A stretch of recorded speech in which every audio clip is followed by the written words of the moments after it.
ଆଗକୁ ଆସୁଛି ରଜ ପର୍ବ ତ ସମସ୍ତଙ୍କ ଘରେ ମିଠା ହେଉ କିମ୍ବା ପିଠା ହେଉ ସମସ୍ତେ ସବୁ ପ୍ରକାର ରେସିପି ବନେଇ ସାରିଲେଣି। ଯେହେତୁ ଏଇଟା ଆମ୍ବର ସିଜନ୍ ଚାଲିଛି ତ ଆମ୍ବରେ ମଧ୍ୟ ବହୁତ ପ୍ରକାର ରେସିପି ସମସ୍ତେ ବନେଇଛନ୍ତି। ତ ଆଜି ମୁଁ ସେଇ ଆମ୍ବରେ ନା ଏଇ କାକରା ବନେଇବି, ଆମ୍ବ କାକରା। ଏକଦମ ଗୁଡ଼ ଏବଂ ଚିନି କାକରାର ସ୍ୱାଦ ପରି ଲାଗିବ। ତ ଚାଲନ୍ତୁ ଭିଡ଼ିଓଟିକି ଷ୍ଟାର୍ଟ କରିବା। ଭିଡ଼ିଓଟିକି ଷ୍ଟାର୍ଟ କରିବା ପୂର୍ବରୁ ସସ୍ମି କିଚେନ୍ ବ୍ଲଗ୍କୁ ସମସ୍ତଙ୍କୁ ସ୍ୱାଗତ। এই ଆମ୍ବ କାକରା ବନେଇବା ପାଇଁ ମୁଁ ଦୁଇଟା ଆମ୍ବ ନେଇଛି, ଏକଦମ ଫ୍ରେଶ୍ ରହିଛି ଏବଂ ସ୍ୱାଦରେ ମଧ୍ୟ ମିଠା ରହିଛି।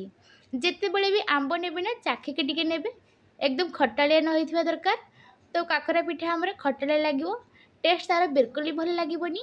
ତ ଆମ୍ବକୁ ଦୁଇ ପଟ ସାଇଡ଼୍ରେ ଏମିତି କାଟି ନେବା, ତାର ଟାଙ୍କୁରା ପଟଟି ଆମେ ବାହାର କରିନେବା।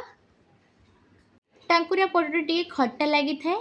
ଏବେ ଆମ୍ବ ଚୋପାରୁ ଆମେ ଆମ୍ବ ବାହାର କରିନେବା। ଏଇ ଚାକୁ ସାହାଯ୍ୟରେ ମୁଁ ବାହାର କରିନେଉଛି, ଯେହେତୁ ପାଚିଲା ଆମ୍ବ ଅଛି ନା ତ ଚାମଚ ସାହାଯ୍ୟରେ ଭଲ ଭାବରେ ବାହାରି ଆସିବ। ତ ଦୁଇଟା ଆମ୍ବରେ ଏତିକି ଆମର ଆମ୍ବ ବାହାରି ଆସିଲା। ତାର ଗୋଟେ ଫାଇନ୍ ମଧ୍ୟ ପେଷ୍ଟ ବନେଇ ନେବା ଏବଂ ଚିକଣ ଭାବରେ।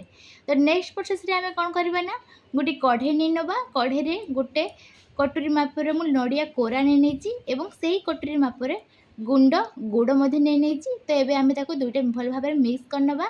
ବେଶୀ ସମୟ ବି ଭାଜିବାର ନାହିଁ ନା, ଗୁଡ଼ ଯେହେତୁ ଆମର ମେଲ୍ଟ ହେଇଯିବ, କଢ଼େଇ ଗରମ ଅଛି। ତ ଅଳ୍ପ କିଛି ସମୟ ଏପଟ ସେପଟ କଲା ପରେ ଯେହେତୁ ଗୁଡ଼ ଏବଂ ନଡ଼ିଆ ଭଲ ଭାବରେ ମିଶିଯିବ, ଏବେ ତାକୁ ଆମେ କାଢ଼ି ନେବା। ପୁର ଆମର ବାହାର କରିସାରିଲା ପରେ ସେହି କଢ଼େଇରେ ଆମେ ଯେଉଁ ରଖିଥିଲେ ଆମ୍ବ ପିଉରିକି ସେଇଟାକୁ ଦେଇଦେବା ଏବଂ ଅଳ୍ପ କିଛି ଆମେ ପାଣି ଦେଇଦେବା, ଯେଉଁ ଧୁଆ ପାଣି ନା ସେଇ ପାଣି ଦେଇଦେବା ଏବଂ ତାକୁ ଅଳ୍ପ ସମୟ ଫୁଟିବାକୁ ରଖିବା। ଗୋଟେ ଚାମଚରେ ଏଠି ପାନ ମଧୁରୀ ଦେଇଦେବା। ଯେହେତୁ କାକରା ପିଠା ଆମର ଅଧିକ ଟିକେ ସେଣ୍ଟ ଲାଗିବ, ତେବେ ତାକୁ ଭଲ ଭାବରେ ଭଲସେ ଗୋଳେଇ ନେବା। ଏଇ ପାଣି ଫୁଟ ଟିକେ ଆସିଲେ ନା ଆମେ ଏଥିରେ ସୁଜି ଦେଇଦେବା। ସୁଜି ଏଠି ମୁଁ ଗୋଟେ ଗିନାରେ ଦେଉଛି, ବଡ଼ ଦାନା ରହିଛି ସୁଜି। ତ ସୁଜି ଆଉ ଆମ୍ବ ପିଉରିକି ଭଲ ଭାବରେ ଗୋଳେଇ ନେବା।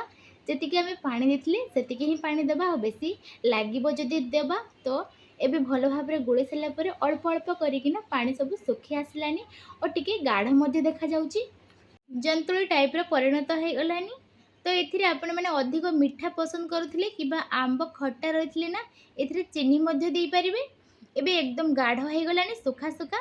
ତ ଆମେ ବାହାରକୁ କାଢ଼ି ନେବା। ଏବେ ଗୋଟେ ଥାଳିରେ ଆମେ ତାକୁ ବାହାର କରିନେବା।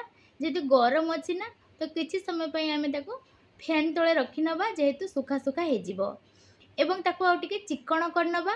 ଯେହେତୁ ଏବେ ଗରମ ଅଛି ତ ଗୋଟେ ଚାମଚ ସାହାଯ୍ୟରେ ତାକୁ ଭଲ ଭାବରେ ମେଳେଇ ନେବା। ତ ଅଳ୍ପ କିଛି ସମୟ ପରେ ନା ଯେତେବେଳେ ଥଣ୍ଡା ହେଇଯିବ ତାକୁ ଆମେ ଭଲ ଭାବରେ ଚେକ୍ କରିନେବା। ଏବେ ଆମର କାଦୁଆ କାଦୁଆ ଦେଖାଯାଉଛି, ତ ହାତରେ ଆମେ ଅଳ୍ପ କିଛି ତେଲ ଦେଇଦେବା। ତେଲ ଦେଲା ପରେ ଏ ଯେଉଁ ଆମର ଜନ୍ତୁଳି ଏକଦମ ସଫ୍ଟ ରହିବ, ଚିକଣ ମଧ୍ୟ ରହିବ ଏବଂ ତା'ର ସେପ୍ ଦେବା ପାଇଁ କୌଣସି ବି ଅସୁବିଧା ହେବ ନାହିଁ। ଏବେ ଜନ୍ତୁଳି ଆମର ଥଣ୍ଡା ହେଲାନି ଏବଂ ଯେହେତୁ ତେଲ ଆମେ ଦେଇଛେ ତାକୁ ଭଲକି ଟିକେ ଚକଟି ନେବା। ଏବେ ଦେଖନ୍ତୁ କେତେ ସ୍ମୁଥ୍ ହେଇଯାଇଛି, ବିଲକୁଲ ବି ଖଦଡ଼ିଆ ହେଇନି। ତ ଏଥିରେ ଆମେ ଦୁଇ ପାର୍ଟ କରିକିନା ତା'ର ଛୋଟ ଛୋଟ ଆମେ ଲୋଇଆ ବାହାର କରିନେବା। ଯେମିତିକି ଆମେ ସେପ୍ ରଖିବା କାକରା ପିଠାର, ସେମିତି ଆମେ ଲୋଇ ବାହାର କରିନେବା। ଦେଖନ୍ତୁ ଏତିକି ଆମର ଗୁଳି ବାହାର କରିନେଇଛି, ଏକଦମ ସଫ୍ଟ ରହିଛି, ଏକ ସାଇଜ୍ର ମଧ୍ୟ ରହିଛି। ତ ଆମେ ସେଥିରୁ ଗୋଟିଏ ନେଇନେବା। ଏମିତି ହାତରେ ଭଲ ଭାବରେ ତାକୁ ଗିନା ଟାଇପ୍ର କରିନେଇକିନା ଚାମଚରେ ଯେତିକି ପୁର ଆସିବ ସେତିକି ଆମେ ଏଇ ପୁରକୁ ଦେଇଦେବା ଏବଂ ପୁଣି ଥରେ ଗୋଳା କରିକିନା ତାକୁ କାକରାର ସେପ୍ ଦେଇଦେବା। ଏବେ ଦେଖନ୍ତୁ ଏହିପରି ଭଲ ଭାବରେ ଯେମିତି କ୍ରାକ୍ ନ ହୋଇଯାଏ ସେହିପରି ଭଲ ଭାବରେ ତାକୁ ଏମିତି ହାତରେ ଚାରିପଟୁ ଘୋଳେଇ ନେବା। ଏବେ ଦେଖନ୍ତୁ ଗୋଟେ କାକରାର ସେପ୍ ହେଇଗଲା। ଏହିପରି ଭାବରେ ଆମେ ସବୁଯାକ ଗୋଳିକୁ କାକରାରେ ବନେଇ ନେବା। ଭଲ ଭାବରେ ଟିକେ ସାଇଜିଏ କରିବା, ଯେମିତିକି ପୁର ଦେଖା ନଯାଏ। ପୁର ଦେଖିଲେ ନା ତେଲରେ ରଖିଲା ପରେ ଫାଟି ମଧ୍ୟ ଯାଇପାରେ। ତ ଭଲ ଭାବରେ ତାକୁ ଗୋଳି କରିନେବା। ଏହିପରି ଭାବରେ ସବୁଯାକ କାକରା ମୁଁ ବନେଇ ନେଇଛି, ଏକଦମ ସଫ୍ଟ ରହିଛି, ଦେଖିପାରୁଥିବେ। ପୁର ବିଲକୁଲ ବି ଦେଖାଯାଉ ନାହିଁ। ତ ଏବେ ଚାଲନ୍ତୁ ଏ କାକରା ଗୁଡ଼ିକୁ ଆମେ ଛାଣି ନେବା। କଢ଼େଇରେ ମୁଁ ଏତିକ ତେଲ ଦେଇଦେଇଛି, ତେଲ ଏକଦମ ଗରମ ରହିଛି। ତ ଅଳ୍ପ ଅଳ୍ପ କରି ମୁଁ ଛାଣିବି, ତ ସେଥିପାଇଁ ଅଳ୍ପ ମୁଁ ତେଲ ନେଇଛି। ତେଲକୁ ଏକଦମ ଗରମ କରି ନେବେ, ଯଦ୍ୱାରା କି କାକରା ଆମର ତଳେ ଲାଗିଯିବ ନାହିଁ, ଏହିପରି ଭାବରେ ଫୁଲି ଉଠିବ। ତ କିଛି ସମୟ ହେଲାଣି ନା ତାକୁ ଆମେ ଓଲଟାଇ ଦେବା। ହାଲକା ହାଲକା ଆମର ଲାଲି କଲର୍ ଆସିଲାନି। ତ ଏବେ ଗ୍ୟାସ୍ର ଫ୍ଲେମ୍କୁ ନା ଆମେ ଏକଦମ ସ୍ଲୋରେ ରଖିବା। ଯେତେବେଳେ ଆମେ ପିଠାଟି ରଖିବା ନା ହାଇରେ ରଖିବା ଏବଂ ପରେ ଆମେ ସ୍ଲୋରେ ରଖିନେବା। ଏ ଦେଖନ୍ତୁ ଗୋଟିଏ ପିଠା ଆମର ଲାଗିଯାଇଥିଲା, ତ ତା'ର ସେପ୍ ଏକଦମ ବେକାର ହେଇଯାଇଛି। ଏହିପରି ଭାବରେ କିଛି ସମୟ ପରେ କାକରା ଆମର ଲାଲି କଲର୍ ଆସିଲାନି। ତ ବେଶୀ ଆମେ ଲାଲି କରିବାର ନାହିଁ, ଯେହେତୁ ଆମର ଆମ୍ବ ରହିଛି ତ ଟିକେ ହଳଦିଆ ହଳଦିଆ ଦେଖାଯିବ।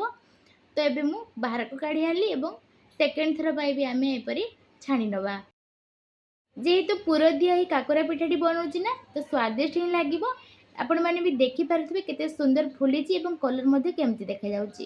ତ ଆପଣମାନେ ବି ଏଇ ଆମ୍ବ ସିଜନରେ ଏବଂ ରଜରେ ନିଶ୍ଚୟ ବନାନ୍ତୁ ଏବଂ କମେଣ୍ଟ ମାଧ୍ୟମରେ ନିଶ୍ଚୟ ଜଣାନ୍ତୁ। ରହିଲି, ଜୟ ଜଗନ୍ନାଥ।